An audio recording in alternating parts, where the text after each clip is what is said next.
Paz do Senhor Jesus Cristo, Deus abençoe a todos. Quero agradecer a Deus, primeiramente, por esta oportunidade. Louvar a Deus pela vida do pastor Valdir, louvar a Deus pela vida do pastor Humberto, louvar a Deus pela vida dos obreiros, dos cooperadores, que tem sido uma bênção nessa nossa igreja. A igreja ela está fechada por orientação dos governantes, mas nós estamos reunidos buscando a Deus por este meio ao qual o Senhor preparou. Amém? Tem sido um canal de bênção para fortificar a nossa fé. Levítico capítulo 6, versículo 13 vai nos dizer que o fogo arderá continuamente sobre o altar e não se apagará. Amém? Então, nós somos a igreja do Senhor Jesus Cristo. Então, o fogo ele não apaga, porque a presença do Espírito Santo está sobre nós. A presença de Deus está com a igreja. Quero agradecer a vida da minha esposa, Daiane, minha bebezinha Sofia. Também tem sido um canal de bênção nas nossas vidas. Amém? Quero ler um texto aqui, neste dia de culto de hoje, que vai fazer a gente refletir sobre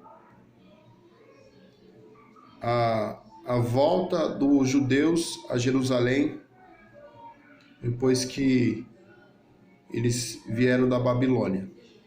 Diz assim, capítulo 4 de Neemias, versículo 1 e o 2, diz assim: E sucedeu que, ouvindo Sambalate, e que edificávamos o muro, ardeu-se em ira, e se indignou muito, escarneceu dos judeus, e falou na presença dos seus irmãos e do exército de Samaria, e disse: Que fazem estes fracos judeus? Permite-se-á a isso? Sacrificarão? Acabá-lo-ão no só dia? Vivificarão dos montões do pó as pedras que foram queimadas? Neemias capítulo 4, versículo 1 e versículo 2. Eu lendo esse texto, eu começava a entender a dificuldade que o povo de Deus enfrenta na reconstrução. E o contexto dessa passagem surge com uma pergunta, porque Sambalate e Tobias, eles eram de Samaria. Samaria era a capital do reino do norte, do reino de Israel. Israel fora tomada por Tiglat-Pileser, o rei da Síria, e fora levada para dentro da Síria, e fizeram uma miscigenação. E algumas pessoas voltaram novamente para dentro de Samaria. Samaria já não tinha judeus com seu sangue puro. Eles foram miscigenados, acabaram entrelaçando as culturas. E é por isso que os judeus que habitavam em Jerusalém, na Judéia, olhavam para Samaria e tinha eles como um povo imundo. É por isso que lá no capítulo 4 de João vai nos dizer que os judeus não se comunicavam com os samaritanos. Tobias, ele reconhecendo que era um milagre do nosso próprio Deus que houvera feito na vida dos judeus, trazendo novamente os judeus para dentro de Jerusalém, ele resolvera impedir com que aquela construção continuasse. Porque para que uma cidade possa ser estabelecida, possa haver paz e segurança, o que precisa ser feito em primeiro lugar? É preciso levantar-se os muros. Porque os muros iriam impedir com que inimigos invadissem aquela cidade e saqueassem. Então Neemias, Esdras, eles voltam novamente para dentro de Jerusalém, encontram algum povo pobre. Neemias volta com uma ordem do rei que tinha dominado sobre aquela região para reedificar. E os inimigos não queriam com que aquela cidade fosse edificada. E o que me chamou a atenção é o versículo 2, a última parte. Vivificarão dos montões do pó as pedras que foram queimadas. Imagina só. A tendência de uma pessoa numa construção não é reutilizar de escombros. A tendência de uma pessoa numa construção é pegar um material novo para que possa, sim, começar a construção. E o que for velho, acaba muitas das vezes sendo descartado. E ele diz aqui no texto, vivificarão dos montões do pó as pedras que foram queimadas. Eu vejo uma grande destruição. E o que leva uma cidade a ser destruída? Se você for lá em 2 Crônicas, capítulo 36, do versículo 11 ao 21, você vai perceber. Não foram 1, nem 2, nem 3 reis que despertaram a ira do nosso Deus, fazendo abominações dentro de Jerusalém.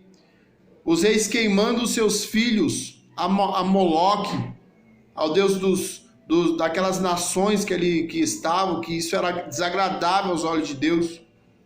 Então a primeira coisa que nós conseguimos enxergar, que leva uma cidade a ser destruída, uma cidade que toma o nome de Deus, que era Jerusalém, é a apostasia.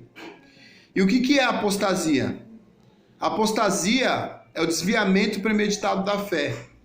Capítulo 4, versículo 1 de 1 Timóteo vai nos dizer assim, que o Espírito expressamente diz que nos últimos tempos apostatarão alguns da fé, dando ouvido a espíritos enganadores e à doutrina de demônio. Unindo esse versículo ao que acontecera em Jerusalém, que despertara a ira de Deus, isso é fato. Os reis, além de despertar a ira de Deus, fazia com que os seus súditos, fazia com que aqueles que estavam no seu reino também adorassem mais escultura e praticassem as suas obras malignas. Então, a apostasia é o desviamento premeditado da fé. Então, isso é um dos princípios que leva uma cidade a ser destruída, que toma o nome de Deus. E a cidade, ela havia sido tomada pela miséria. A miséria espiritual, a moral, a social e a econômica. Imagine só, nas 4 áreas, a cidade foi atingida. Espiritual, moral, social e econômica. Hoje, quando nós olhamos para o texto bíblico, vemos a situação daquele mendigo e do Lázaro, do rico e o Lázaro. O texto vai nos dizer o quê? Que o mendigo ele comia das migalhas de Lázaro, comia das migalhas do rico, mas mesmo assim, quando chegou o tempo em que recolheram os dois, a morte chegou até eles, o que Deus fez? Deus recolhera Lázaro, levou para o seio de Abraão e o rico foi para o Hades. Isso mostra bem claro que não é porque a pessoa ela é pobre, ela não possa ter uma comunhão com Deus. Riqueza não é um sinal de que a pessoa lá tenha salvação ou não. Mas aqui no sentido foi diferente. Aqui foi um abandono completo da fé. Espiritual, moral, social e econômico. E o pecado produz o quê? O pecado produz morte. A morte que chegou dentro de Jerusalém foi tão grande, mas muito grande, que o templo fora destruído. O lugar da habitação de Deus, que Deus era clamado, era oferecido sacrifício, fora destruído. Aquele templo de Salomão glorioso, que acho que no capítulo 7 de Jeremias vai falar da teologia do templo, templo do Senhor, o templo está conosco, então não vai nos acontecer nada. Então, em vez do povo confiar em Deus, confiar na presença de Deus, confiar no Deus que fez o templo, os judeus confiavam no templo, como se o templo fosse fazer alguma coisa por eles. Então Deus ele envia uma mensagem de exortação para que o povo pudesse se arrepender em relação à confiança no templo. Chegava a ter um sentimento de achar que era melhor do que outra pessoa. Por quê? Porque o templo do Senhor estava ali em Jerusalém. Aí chegou a morte. Os muros de Jerusalém, eles é destruído.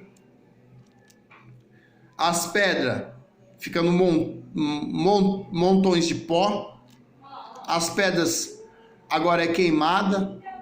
A grande miséria.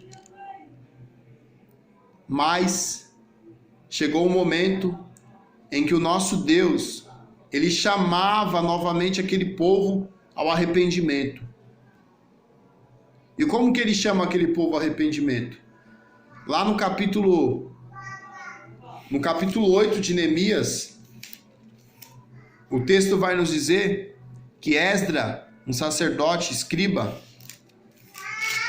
capítulo 8,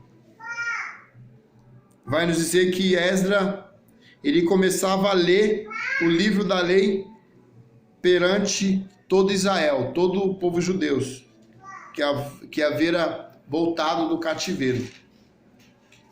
E o que é interessante é que o povo, quando começava a ouvir aquela mensagem, que era, porque aqui o texto vai dizer, capítulo 8 de Neemias, versículo 8, e ler o livro na lei de Deus, e declarando e explicando o sentido, faziam com que lendo se entendesse. Então, além de eles ler, eles explicavam o texto. E de repente, o Espírito de Deus começou a pairar no meio daquele povo, e o povo começou a se compungir, o seu coração começou a se quebrantar perante a presença de Deus. E aí é onde eu quero fazer uma comparação. Tobias e Sambalate, em cima das suas perguntas, mas vivificarão, em cima da sua pergunta, ele disse, vivificarão as suas pedras dos montões de pó? Há possibilidade disso acontecer? Por quê? Essas pedras, elas saíram de uma rocha maior. E quando eu começo a olhar para esse texto e ver da onde os judeus eles tiravam as suas pedras para a edificação dos muros, que eram blocos de pedras gigantescos, eu lembro que eles têm que ir até um lugar onde existe rocha gigantesca para tirar as suas pedras. E o que dá para a gente entender nesse texto? Que quando nós olhamos para a edificação dos muros, vemos que existiam rochas maiores. Lá em Isaías, no seu capítulo 51, versículo 1 e 2, vai nos dizer assim, que Isaías aponta, fala assim, olha Israel, olha o povo judeus, olhai vós para a rocha que vós foste cortada, olhai para Abraão. Então, na edificação dos muros, eles precisavam pegar essas pedras e colocar no muro. E eles precisavam ir até um rochedo muito grande, cortar essas pedras para que pudesse ser reedificada. E Isaías nos exorta a olhar para quem? Olhar para Abraão. Por quê? Mostrando para o povo judeu que a fé genuína, a fé que agradava a Deus, porque era um período ainda que a lei não predominava, eu acredito que é um período da graça.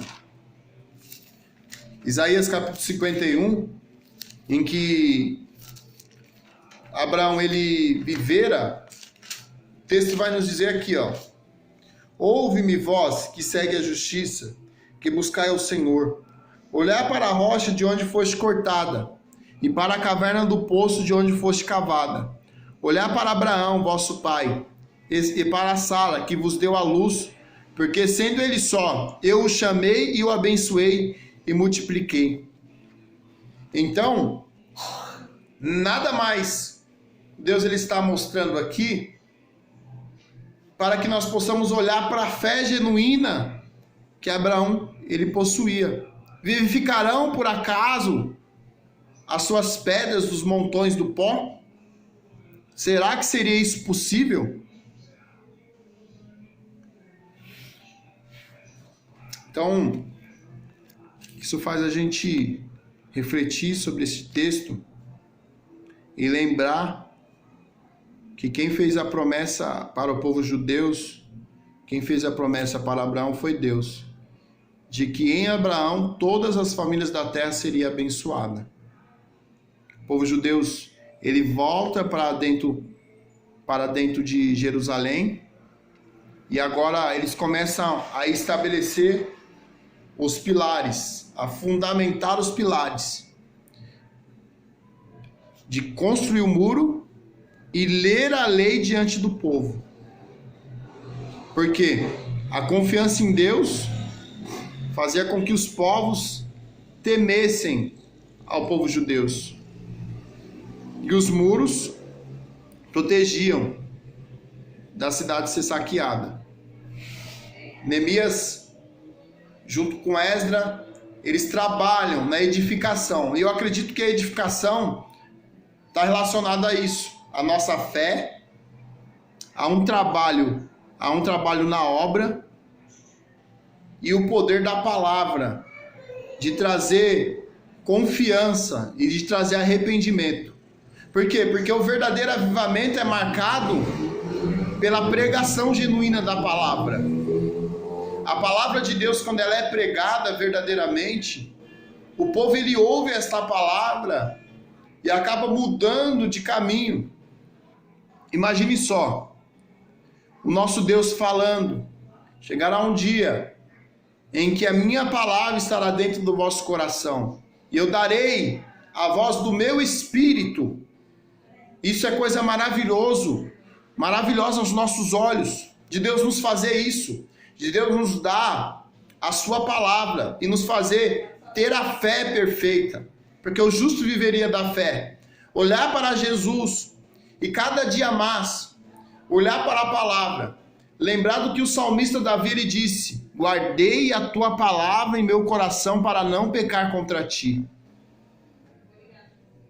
O povo estava passando por uma das suas maiores experiências, que foi um período de avivamento, dado pela lei do Senhor.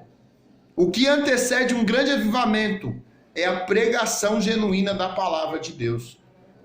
Porque a palavra de Deus, ela é poderosa para redarguir, para ensinar, para corrigir, para que o homem de Deus seja instruído perfeitamente para toda boa obra. Eu consigo ver o próprio Deus, ele usando Neemias para trabalhar em volta daquela cidade, reconstruindo o muro. E eu vejo Esdra trabalhando com a palavra de Deus para reconstruir a sua identidade dentro daquele povo que estava voltando do cativeiro, tirando aquilo que não prestava. Por quê? Porque quando a palavra ela entra dentro do coração daquele povo, o povo já sabe discernir entre o bem e o mal. O povo ele lembra das coisas que o Senhor prometera e também dos castigos que o Senhor prometera. De que se alguém abandonar as Sagradas Escrituras, abandonar aquilo que realmente ele deixou na sua palavra, o castigo seria iminente. Porque o nosso Deus é um Deus de amor, mas também ele é um fogo e fogo consumidor. Então que você possa guardar esta palavra no teu coração, que você possa lembrar que Deus, ele nos deixou as Escrituras para falar aos nossos corações, e nos instruir como uma bússola. Como uma bússola. Nós estamos perdidos no meio do mar, nós achamos a bússola. E nós conseguimos chegar aonde nós desejamos chegar por meio das Escrituras Sagradas. Amém? Então, Deus, Ele levanta nas nossas vidas muralhas espirituais. Porque a tua verdade, Salmo 91, é escudo e broquel. Você entende? As muralhas, agora no sentido espiritual, a palavra de Deus é escudo e broquel. Então que você possa guardar esta palavra no teu coração, meditar dia após dia e saber que o nosso Deus, Ele vela por ti, é Ele que peleja por ti. Se vós estiverdes em mim e as minhas palavras estiverdes em vós, pedireis o que for e vos será feito. Amém? Deus possa abençoar a vida de vocês. No nome do Senhor Jesus, guarda esta palavra. É bem simples, né? Tem muito tempo para a gente se aprofundar mais um pouco, mas Deus, Ele fala de acordo com a sua vontade, pela sua palavra. Amém?